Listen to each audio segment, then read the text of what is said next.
Hello, viewers. So, it's 2 a.m. and I'm still awake. Actually, araw-araw po akong ganito. Hirap akong matulog. So, di ko po alam kung ano yung reason kung bakit hirap ako matulog. Pero, I'm trying my best na makatulog. Pero talagang hindi ako nakakatulog. So, siguro, gawa na rin na nagkakaedad na or dahil nasa premenopausal process ako. Yes. Ayokong yung ibang babae kasi dinideny nila yung ako.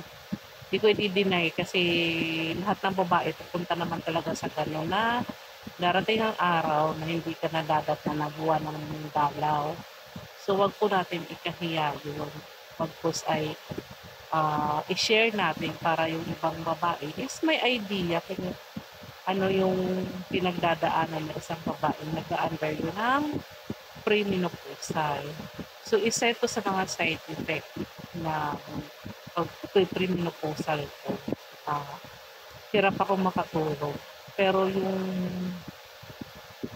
early stage talaga is nagka-anxiety ako.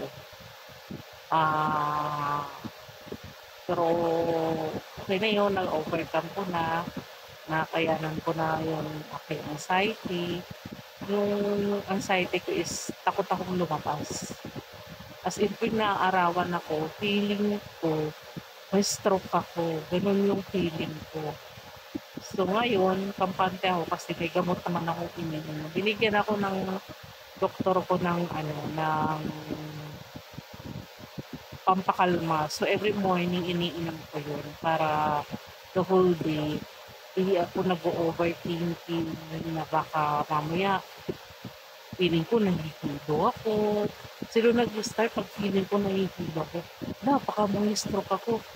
Nagpapanik na ako. Ako, lumalala na yung hilo ko. Feeling ko hilong-hilo ako pero hindi talaga ako nahihilo. Feeling ko lang yun.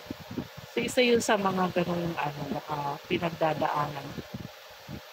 So, yun lang. Next time, share ko ulit yung aking ibang mga journey sa pag-menopause. Thank you!